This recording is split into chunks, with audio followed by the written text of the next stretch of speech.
Hello Gujarati મિત્રો, હું છું નિખિલ ચાવડા અને મારા સાથે છે નરોત્તમ ચુડાસમા. અમે બંને ભાવનગરના તળાજાથી નીકળ્યા છીએ સંપૂર્ણ ભારતની યાત્રા કરવા બાઇક વડે. જોકે આની શરૂઆત 1 મહિના પહેલાં થઈ ગઈ હતી. અમને નહોતો ખ્યાલ કે ઘરેથી હા પાડશે કે ના પાડશે, તો ઘરેથી અમને હા પાડી અને એના સાથે અમે શરૂઆત કરી દીધી.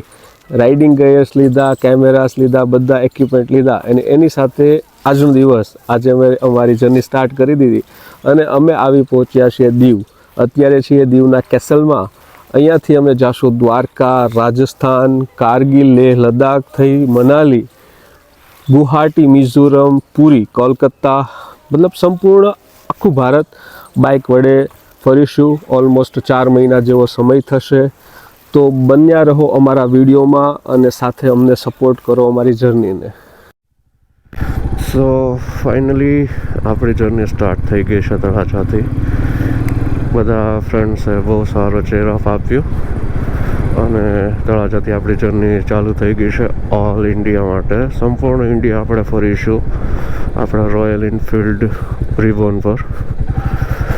તો તળાજાથી આપણે સ્ટાર્ટ કર્યું છે.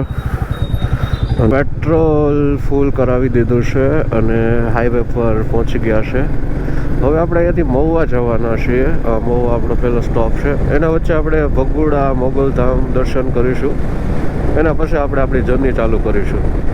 ઠીક છે, હવે આપણે હાઈવે પકડી લીધો હશે એટલે થોડીક ચલાવીએ. તો આવી ગયા છે ભગુડા. આપણું ફર્સ્ટ સ્ટોપ છે ભગુડા. અહીંયા આપણે દર્શન કરીશું, માતાજીના આશીર્વાદ લઈશું અને પછી આપણી જર્ની અહીંયાથી આપણે સ્ટાર્ટ કરીશું. કેમ કે આપણી જાતે જે આપણા ટ્રાવેલ પાર્ટનર છે નરોત્તમભાઈ, ભગુડામાં મોગલમાંને બહુ માને છે. તો એનું કહેવું એવું હતું કે ભાઈ આપણે પહેલાં માતાજીના દર્શન કરીએ અને પછી આપણી જર્ની આગળ વધારીએ. તો આપણે ભગુડા આવી ગયા છીએ અને અહીંયા દર્શન કરી લઈએ અને પછી આપણે આપણી જર્ની આગળ વધારીએ.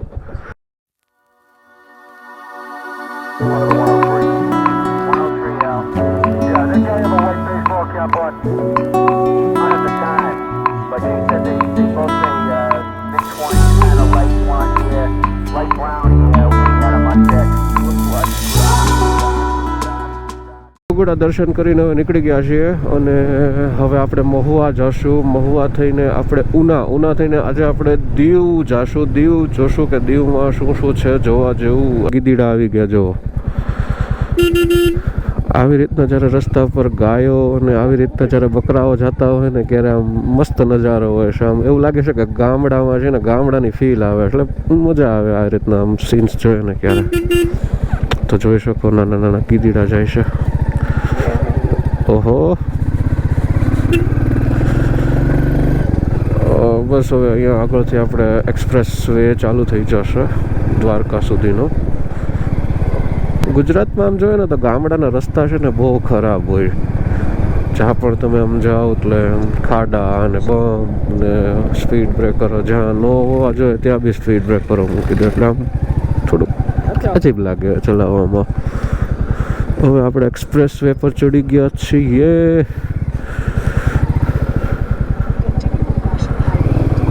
ઓકે, ગૂગલ બેને બી કહી દીધું કે નેશનલ હાઈવે પર તમે ચડી ગયા છો. બસ તો થોડીક દબી દઈએ ગાડી હવે, કેમ કે હવે આપણે એક્સપ્રેસ વે પર છીએ તો રમરમાટી તો બોલાવવી પડે. આવા રસ્તા હોય તો મજા આવે કાઢવાની. પેલું તો એકલા રોદા. તો આપણી ગાડી બહુ મસ્ત પરફોર્મ કરે છે અત્યારે, ચલાવવાની એકદમ મજા આવે છે. તો વિચારતા હતા કે આપણી ચેનલનું નામ છે હાઈવે ખલાસી. જેમ દરિયામાં પેલો ખારો ખલાસી હોય એમ આપણે હવે હાઈવેના ખલાસી બની ગયા છે. તો વિચાર્યા હતા કે ગાડીનું કંઈક નામ રાખીએ આપણે, કેમ કે બહુ બધા બ્લોગમાં મેં જોયું છે કે બધી ગાડીને લોકો પોતાનું એક નામ રાખતા હોય. તો વિચાર્યું છે કે આપણી ગાડીનું નામ આપણે ખલાસી રાખી દઈએ. તો આ આપણી ગાડીનું નામ હવેથી ખલાસી છે. તો આપણે હવે આપણા બુલેટને આપણે હવે ખલાસી નામથી બોલાવીશું. ઠીક છે, કેમ કે બહુ મસ્ત પરફોર્મ કરી રહી છે બુલેટ. કેમ કે આ જે બ્લોગ છે ને એ આપણો લાઈફનો પહેલો બ્લોગ છે. આવી રીતના ક્યારે આપણે બ્લોગિંગ કર્યું નથી, પણ આપણને એક સપનું હતું કે આપણે ઓલ ઇન્ડિયા ટ્રાવેલ કરીએ. તો બસ એ સપનું આજથી સ્ટાર્ટ થઈ ગયું છે અને મજા આવી રહી છે બહુ. અને મારી સાથે છે મારો ફ્રેન્ડ નરોત્તમ, જે અમે બે જર્ની આખી પૂરી કરીશું રોયલ એનફિલ્ડ પર. આખું ઇન્ડિયા ફરીશું, જેમાં આપણે ગુજરાત ભાવનગરથી સ્ટાર્ટ કર્યું છે, ત્યાંથી આપણે દ્વારકા, રાજસ્થાન, લેહ, લદ્દાખ, ત્યાંથી અયોધ્યા, અને ત્યાંથી જશું આપણે ગુવાહાટીથી કોલકાતા, પુરી, ધનુષકોડી, બેંગ્લોર, ગોવા અને મુંબઈ, મહુવા, અમદાવાદ થઈને આપણે ફરી પાછા આવીશું ભાવનગર. તો આ આખી જર્ની છે આપણી 4 મહિનાની રહેશે, સમથિંગ 4 મહિના જેવું થશે. કેમ કે આ જર્નીમાં આપણે છે ને ટ્રાવેલની સાથે સ્ટે પણ કરીશું. એવી જગ્યા હોય જે ફરવા જેવી હોય તો ત્યાં આપણે રોકાશું, ત્યાંની હિસ્ટ્રી, ત્યાંનું કલ્ચર એ આપણે જાણીશું, અને ગુજરાતી લોકો ત્યાં જઈ પ્રવાસ કરી શકે અને ક્યાં રોકાઈ શકે, જે ઇઝી પડી શકે એ ટાઈપનું આપણે એમના માટે થોડુંક ગાઈડન્સ બી કલેક્ટ કરીશું નવા પ્લેસ પર જઈને. તો બસ આપણું ડ્રીમ હતું કે ઓલ ઇન્ડિયા ફરવું, અને એ બી બાઇકમાં. તો એ બસ હવે સાચું થાય છે, અને આજથી થઈ ગયું છે સ્ટાર્ટ. તો જોઈએ આગળની જર્ની આપણી કેવી રહે. અને જો આપણા આ મોટો બ્લોગ અને સાહસ તમને જો ગમતો હોય તો તમે શ્યોર સપોર્ટ કરી શકો છો. હાઈવે ખલાસી નામની ચેનલ છે આપણી યુટ્યુબ અને ઇન્સ્ટાગ્રામ પર, તો તેને ફોલો કરી શકો છો તમે.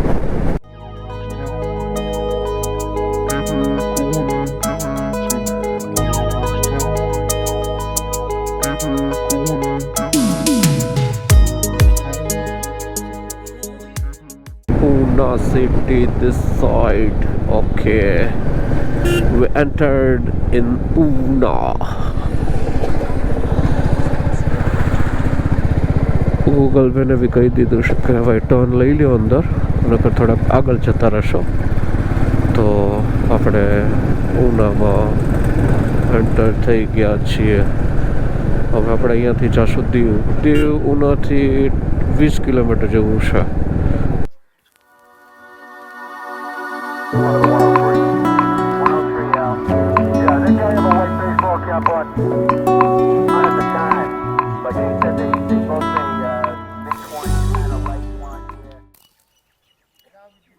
તો નિખિલભાઈ લઈ લીધો છે કુલીની જેમ બેગ, અને છે 2 હેલ્મેટ. હવે જાય છે ઉપર તોપ જોવા માટે, અને જોઈશું તોપ કઈ રીતની તમને બતાવશું ઉપર જઈને, અને વ્યૂ અને સનસેટ કઈ ટાઈપનો છે. તો ચાલ્યો જઈએ ઉપર. જુઓ, ચાલો તોપ જોઈએ. નિખિલભાઈ તમે અહીંયા શું કરો છો? આ જો ને હવા કેવી મસ્ત આવે. હવા ખાવ છું ને સામે તને દેખાય છે નાનું હોડકું છે. હોડકું જેવું છે. આપણે કેમ હાઈવે ના ખલાસી, આ લોકો ખારવા ખલાસી, દરિયાના ખલાસી. હા, હોડકું જેવું ને. અત્યારે બધી ગરમી થતી હતી, બહુ મસ્ત પવન આવે છે. ચીલ્ડ પવન આવે છે, ચીલ્ડ, એકદમ ઠંડો. એક વસ્તુ દેખાડું તમને. તમે અત્યાર સુધી છે ને યુટ્યુબમાં કોન્ટેન્ટ કોપી થતા જોયો હશે, પણ અત્યારે જો આ કેસલ ઉપર આ લોકો એનો કોપીરાઇટ લગાડે છે. બ્રિટિશ લોકોએ બનાવ્યું હતું, હવે અત્યારે લોકો એનો કોપીરાઇટ લગાડે છે. જો આ લોકો બધા કોપીરાઇટ લગાડે છે. આ બધું બનાવ્યું હતું બ્રિટિશ લોકોએ, અત્યારે લોકો બધું એનું નામે કરી રહ્યા છે. જો આ તમને જે દેખાય છે હતો દીવનો કેસલ. અહીંયા બહુ બધા બોલિવૂડ મૂવીના શૂટિંગ થયા છે. અહીંયા તમને પાછળ જે જગ્યા દેખાય છે ત્યાં પણ બહુ બધા બોલિવૂડ મૂવીના શૂટિંગ થયા છે. તો આપણે હવે કેસલ જોઈ લીધો છે. હવે આગળ જાશું આપણે નાયરા કેવ્સ, અને કેસલથી પછી પેલું શું કહેવાય ચર્ચ જાશું, અને કોઈક એવો સારો સનસેટ પોઈન્ટ ગોતશું, ત્યાં દીવના સૌંદર્યને નિહાળીશું. તો ફાઇનલી મિત્રો અમે લોકો પહોંચી ગયા છીએ દીવના જૂનામાં જૂના ચર્ચની અંદર. હવે અંદર જઈએ છીએ, જોઈએ અંદર કેમેરો વગેરે ફોટોશૂટ અલાઉડ છે કે નહીં એમ. તો નિખિલભાઈ, ચર્ચ પહોંચી ગયા છે. ચર્ચનું સ્ટ્રક્ચર જોઉં છું કે ટાઈમમાં આ બધી ટેકનોલોજીસ નહોતી ત્યારે કઈ રીતનું સ્ટ્રક્ચર, એમાં કોતરકામ કરેલું છે, બહુ ડિટેલ્સમાં છે. અને તમે એની ઊંચાઈ, ફ્લોર્સ ને બધું જુઓ તો આપણને એકવાર વિચાર આવે કે આ બધું કઈ રીતના કર્યું હશે. કેમ કે બ્રિટિશ એમ્પાયર જ્યારે ઇન્ડિયા પર રાજ કરતું હતું એ સમયમાં બધું થયેલું છે. તો એક સાઈડ તમે સ્ટ્રક્ચર જુઓ કે સ્ટ્રક્ચર આમ 3 ફ્લોરનું છે, અને બહુ મોટી ઇમારત બનાવેલી છે. તો આ સ્ટ્રક્ચર કઈ રીતનું એ લોકોએ કોતરકામ કર્યું હશે એ એક વખત કોઈ પણ માણસ વિચારી તો શકે, કે કેમ કે એ ટાઈમમાં કોઈ પણ ટેકનોલોજી નહોતી. તો બસ હવે અંદર જોઈએ કે અહીંયા તો લખેલું જ છે કે વિડીયોઝ અને photos not allowed in church.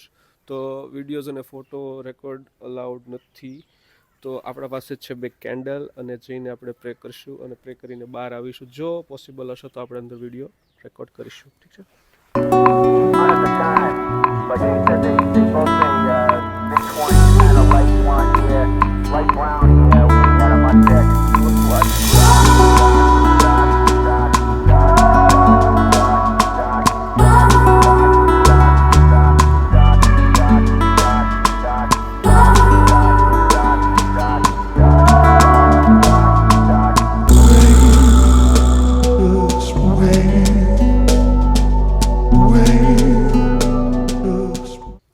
તો આપણે ચર્ચ જોઈ લીધું છે.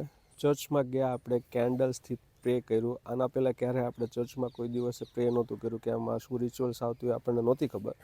પણ આજે ફર્સ્ટ ઓફ ઓલ આપણે ચર્ચમાં ગયા, કેન્ડલ સળગાવી અને ત્યાં બેસીને શાંતિનો અનુભવ કર્યો. તો આજે આપણે પહેલી વખત એક્સપિરિયન્સ કર્યું કે જીસસ ક્રાઇસિસને કેવી રીતે પ્રે કરવું જોઈએ. મતલબ કે આજે પહેલી વાર ચર્ચમાં આપણે પ્રે કર્યું અને એક્સપિરિયન્સ બહુ સારો હતો.